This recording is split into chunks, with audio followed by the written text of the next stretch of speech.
तुमने दिया सहारा। मुझे हर कदम कदम पर तुमने दिया सहारा। मुझे हर कदम कदम पर तुमने दिया सहारा।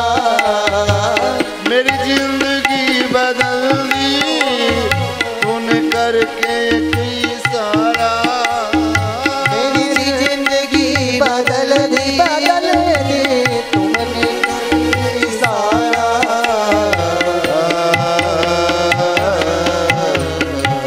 एहसान पे तेरा अब मेरे मोहन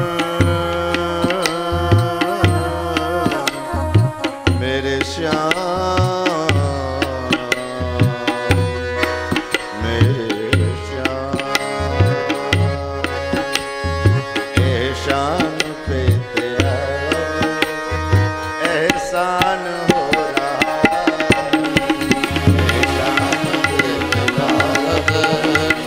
एहसान हो रहा है। एहसान पे तेरा एहसान हो रहा।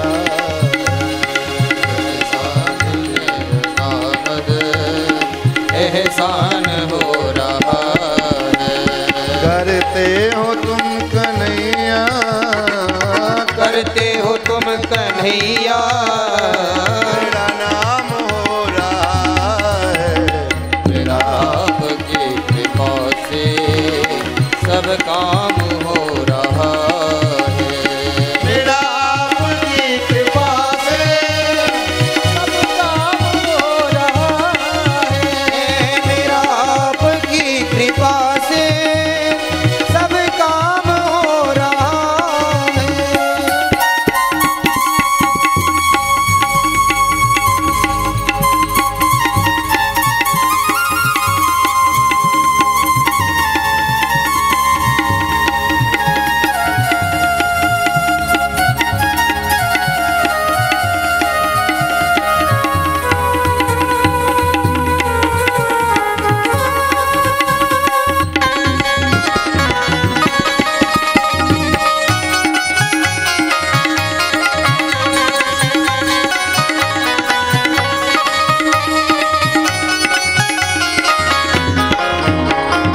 तूफान आंधियों में तुमने दिया सहारा।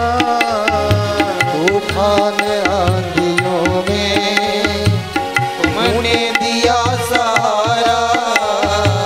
तूफान आंधियों में तूने दिया सहारा।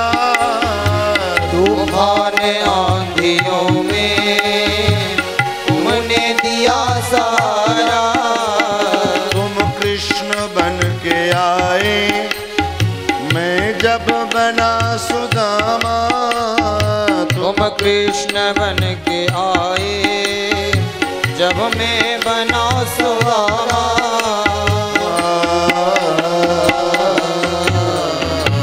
करम तेरे करम से अब ये तेरे करम से अब ये सरेआम हो रहा।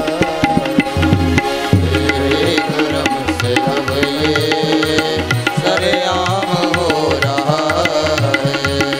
करते हो तुम कन्हैया करते हो तुम कन्हैया। मेरा नाम हो रहा है। मेरा आपकी कृपा से सब काम हो रहा है। आपकी कृपा से सब काम हो रहा है। सब काम हो रहा है। सब काम हो रहा है। बोल भक्त वत्सल भगवान की। हमारे जीवन में जो कुछ भी हो रहा है ये अगर मान लिया जाए कि भगवान के भरोसे हो रहा है तो सारी झंझट ही मिट जाए महाराज। लेकिन समस्या क्या है, व्यक्ति इतना अपने आप को चतुर बनता है जितना वो है नहीं। मनुष्य अपने आप को चालाक बनता है लेकिन वो है नहीं चालाक। जब काम बन जाए तब तो मनुष्य कहता है मैंने किया है, और जब वही काम बिगड़ जाता है तब कहता है भगवान मेरे साथ आपको ऐसा ही करना था। क्या होता है कि नहीं? काम अच्छा हो गया तब हमने किया है, मैंने अपनी बुद्धि से किया, अपने विवेक से किया, अपनी सोच अपनी सूझबूझ से किया, और जब उसका काम विपरीत हो गया, काम बिगड़ गया, उसका विपरीत फल उत्पन्न हो गया, तब सारा दोष ठाकुर जी के मत्थे मर देते हैं। भगवान कहते वाह ये बड़े ढीठ मनुष्य।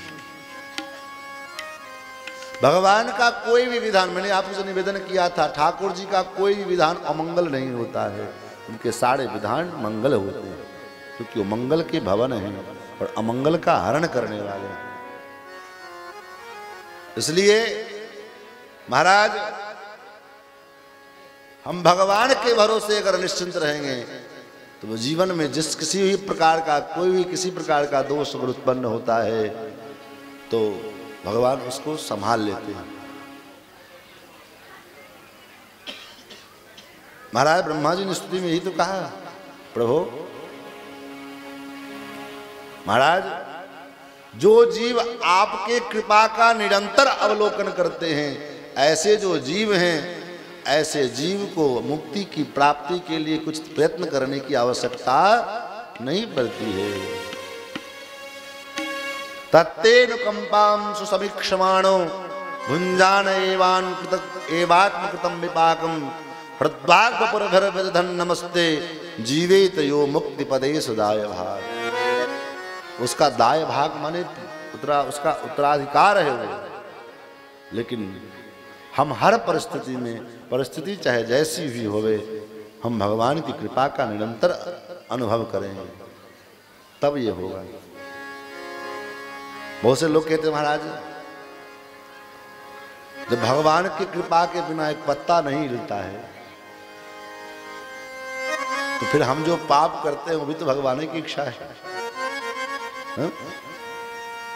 कितना सुंदर बहाना है। हम जो पाप करते हैं वही भगवान की इच्छा है, तो ठीक है, भगवान की तो सब इच्छा है, उनकी इच्छा बिना कुछ नहीं है। लेकिन ये सूत्र, ये फार्मूला केवल पाप के समय में क्यों सूझता है, पुण्य के समय में क्यों नहीं सूझता है? और भगवान की इच्छा सर्वोपरि है, बात सत्य है, लेकिन फिर भी भगवान कहते हैं मैंने बुद्धि दिया है, ददामि बुद्धि योगम ते, हे अर्जुन मैंने तुम्हें बुद्धि प्रदान किया है, कुछ अपनी बुद्धि का भी तो प्रयोग कर। लेकिन बुद्धि का प्रयोग तो हम करते हैं। भगवान ने बुद्धि दिया संसार में व्यवहार करने के लिए, लेकिन भगवान के द्वारा भगवान की ही बुद्धि को हम भगवान में लगाने लग जाते हैं, यही गड़बड़ हो जाता है। महाराज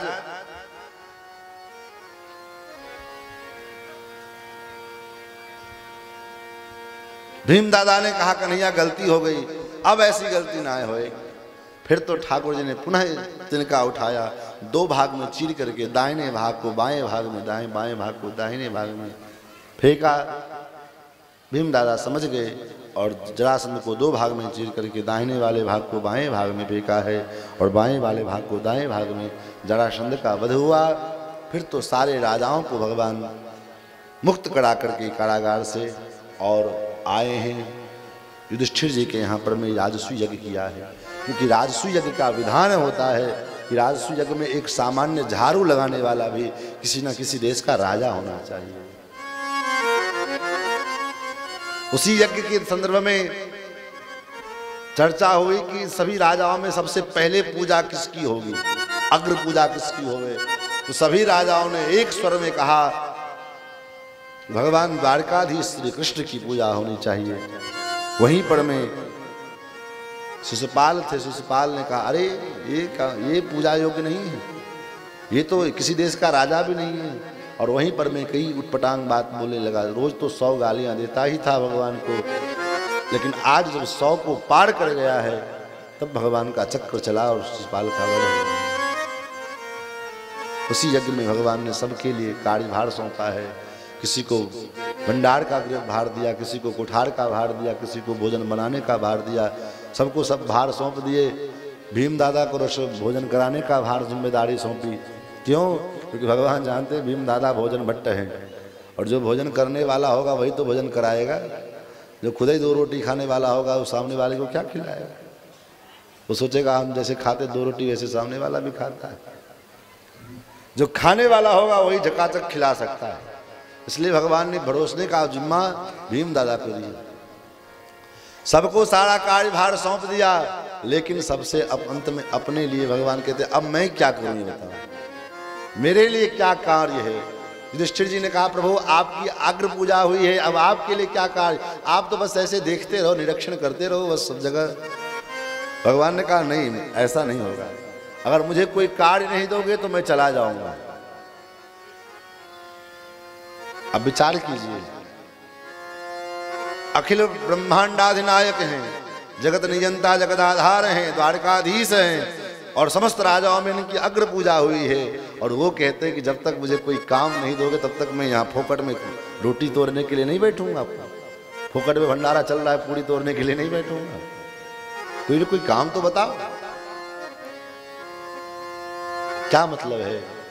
मतलब यही है भगवान ने शरीर दिया है, इस शरीर से पहले कर्म करिए और तब खाने की इच्छा रखिए। हम लोग साधारण सी बात है, बच्चे जब पढ़ाते हैं बच्चों को तो पहले क्या होता है? पहले क होता है तब ख होता है। पहले करोगे तब तो खाओगे, करोगे ना खाओ कहाँ से महाराज? सोचो कल कोई खाने को मिल जाए तो कैसे काम चलेगा? पहले करना पड़ेगा तब खाने को मिलेगा। भगवान कहते मुझे काम दो तब मैं रहूंगा, नहीं तो मैं नहीं रहूंगा, चला जाऊंगा। युधिष्ठिर जी ने कहा महाराज क्या काम दे आपको? कोई काम ही नहीं बचा, अब तो सब काम बट गया है। भगवान ने कहा मैंने अपने लिए काम रखा है बचा करके। क्या काम रखा है? आप सुन करके दंग रह जाओगे। एक काम अगर हमको आपको करने के लिए कर दिया जाए तो संभवतः हम लोग कहेंगे कि अरे, फिर सवाल ईगो की आ जाए कि मुझे ये काम दिया है, इतना निकृष्ट कार्य मैं करूंगा, इतना छोटा काम मुझे दिया करने के लिए। लेकिन भगवान ने क्या किया? भगवान कहते मैंने अपना कार्य बचा के रखा है।